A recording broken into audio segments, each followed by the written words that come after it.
Of all the great composers who have ever lived, surely none of them have been on the receiving end of so much undeserved opprobrium as Arnold Schoenberg, who was described by one orchestra manager of my acquaintance as box office poison.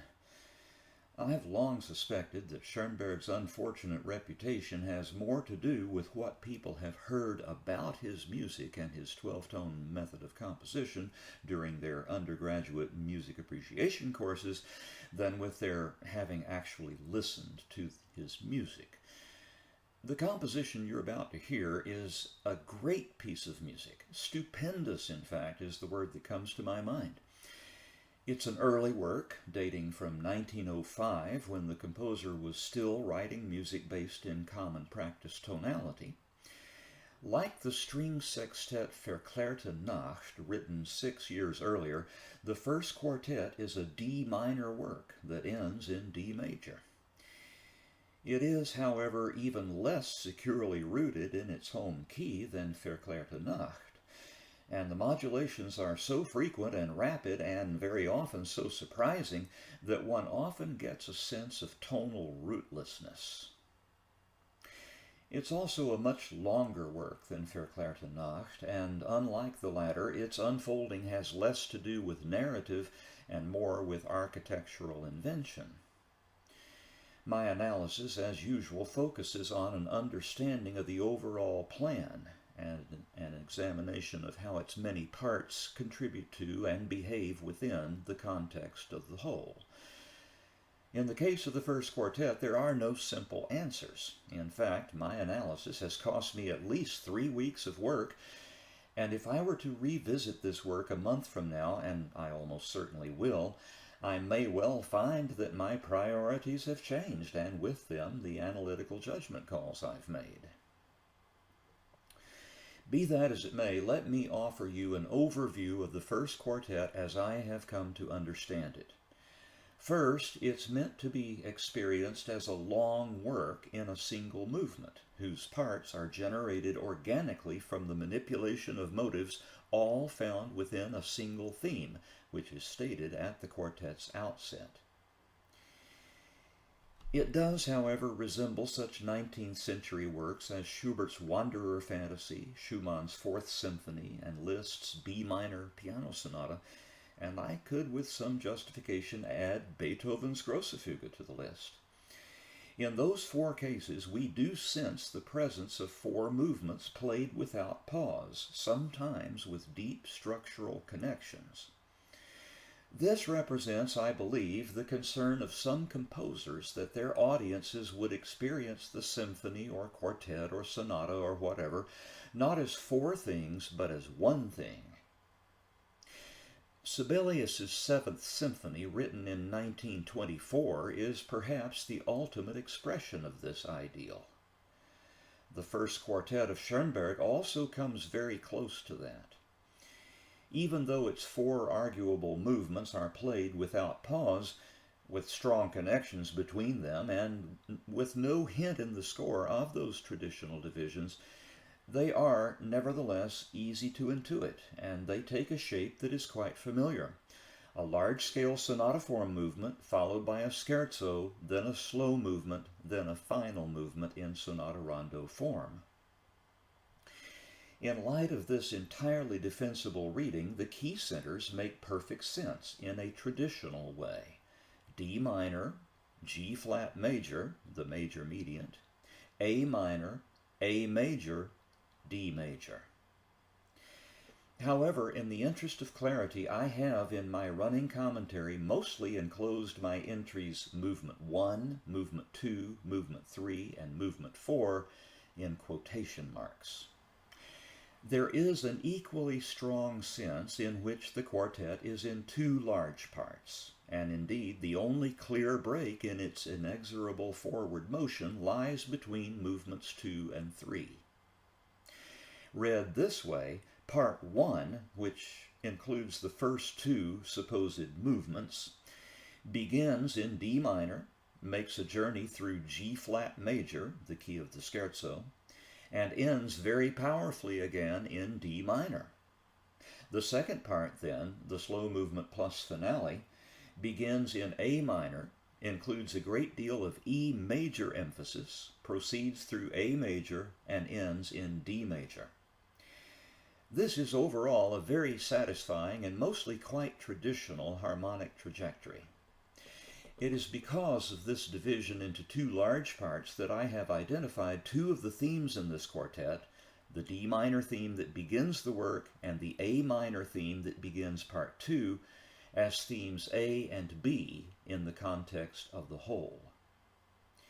In movement 1, theme A also serves as theme 1 in the traditional sonata form sense, so it is there identified with both labels.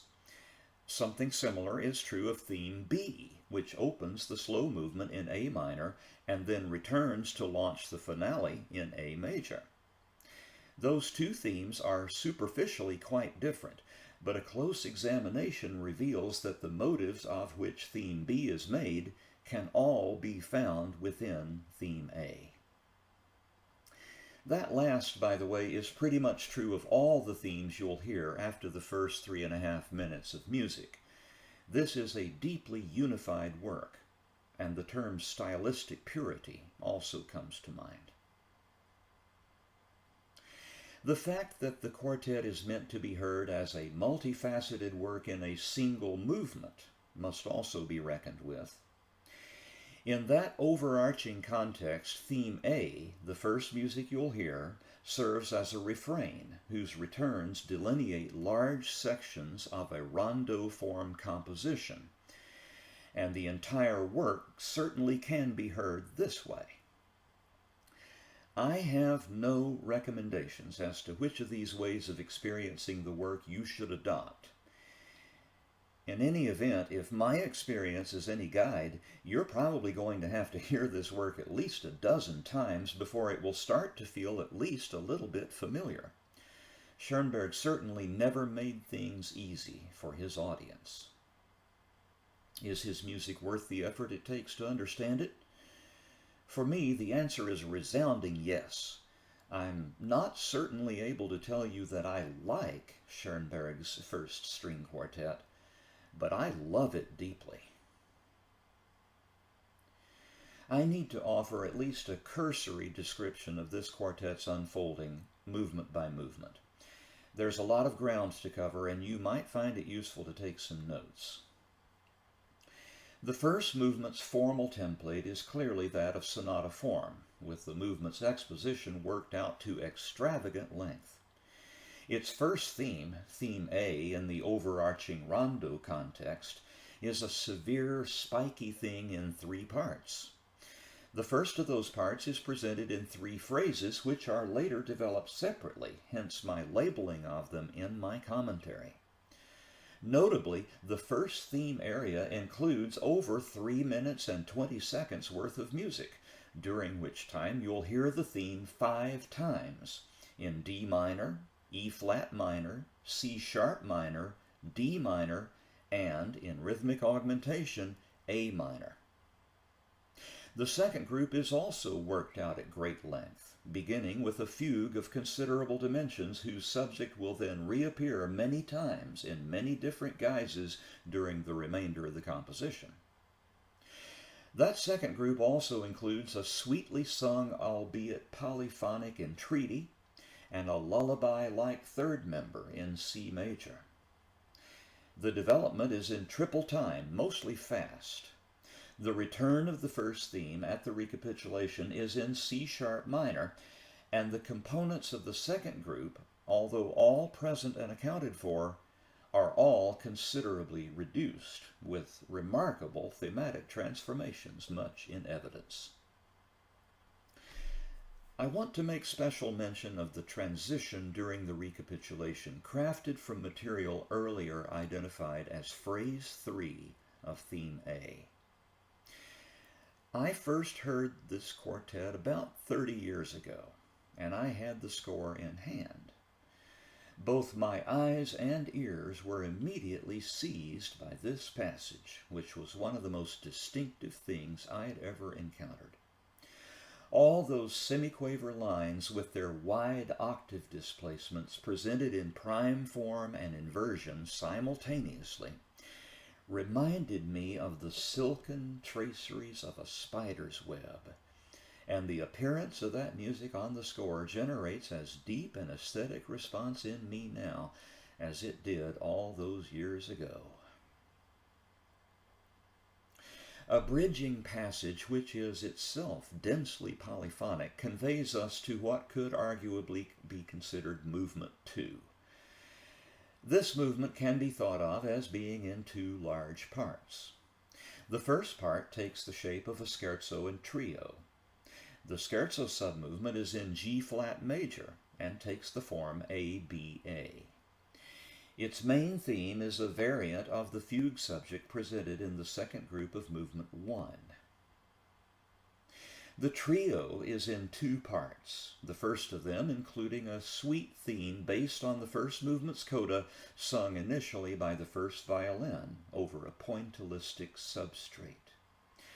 Part 2 of the trio is based in large part on an inversion of the scherzo's main theme. The da capo reprise, which begins in C-sharp minor, is reduced in length and, unsurprisingly, includes a fugue.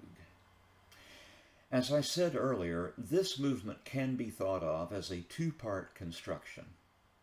The second part begins with a transformed version of theme A given twice.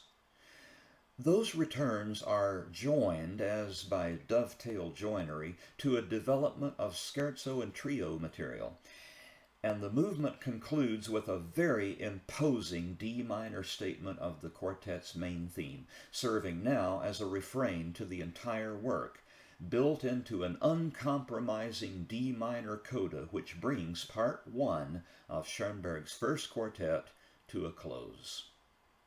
A solo cello passage functions as a bridge to part 2, which begins with the work's slow movement. I just want to point out one detail that to me perfectly captures Schoenberg's thinking about harmonic progressions and their implications for tonal arguments.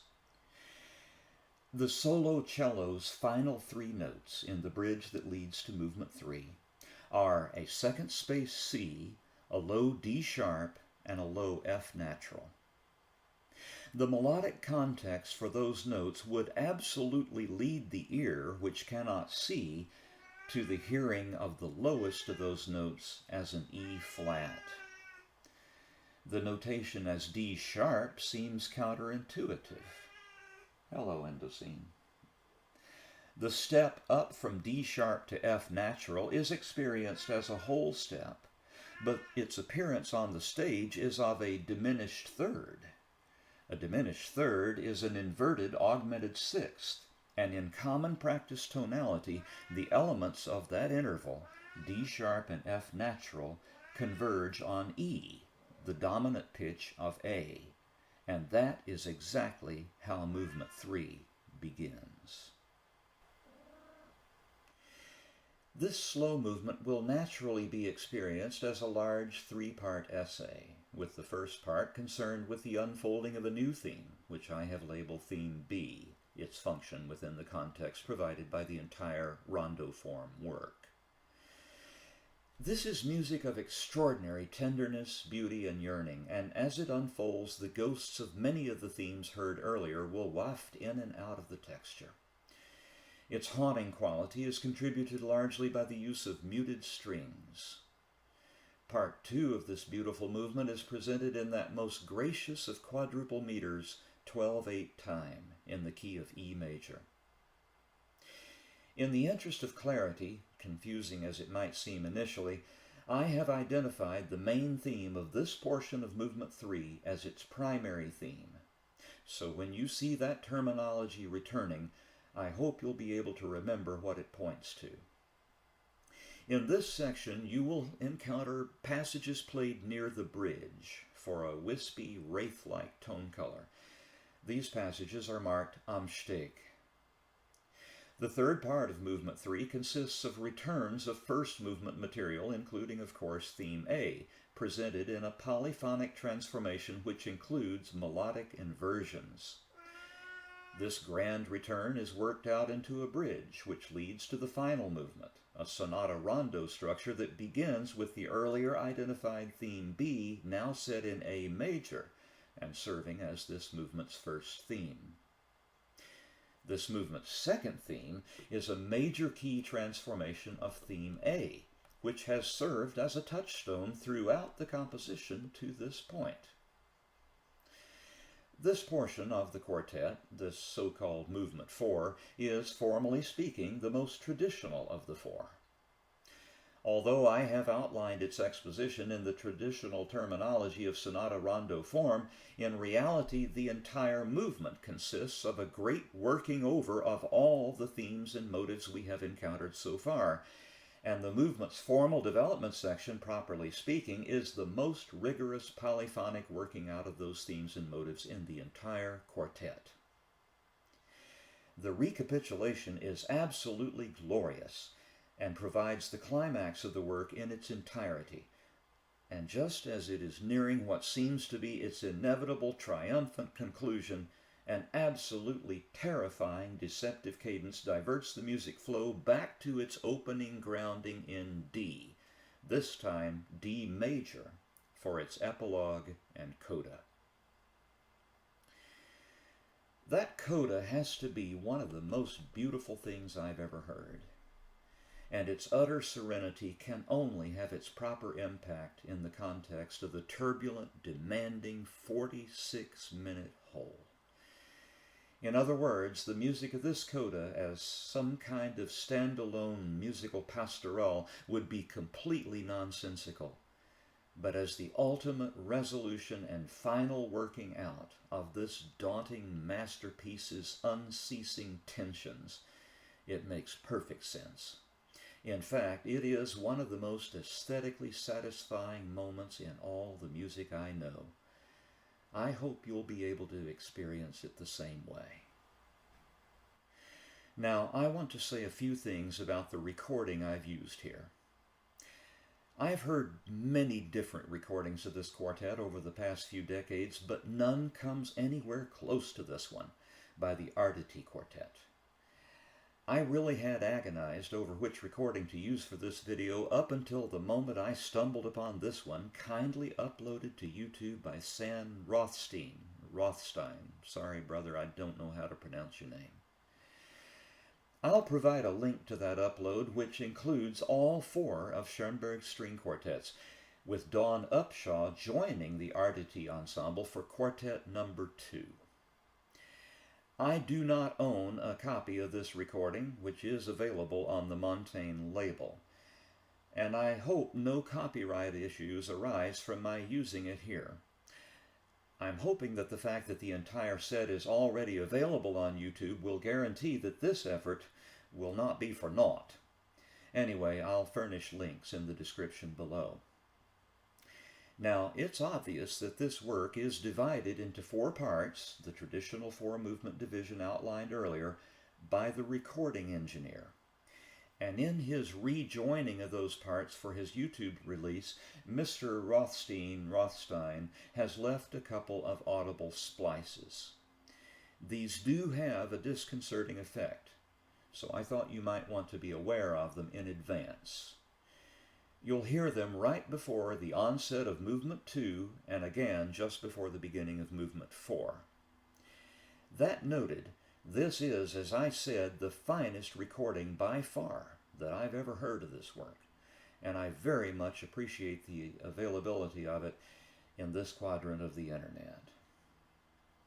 I hope you enjoy what's coming at you.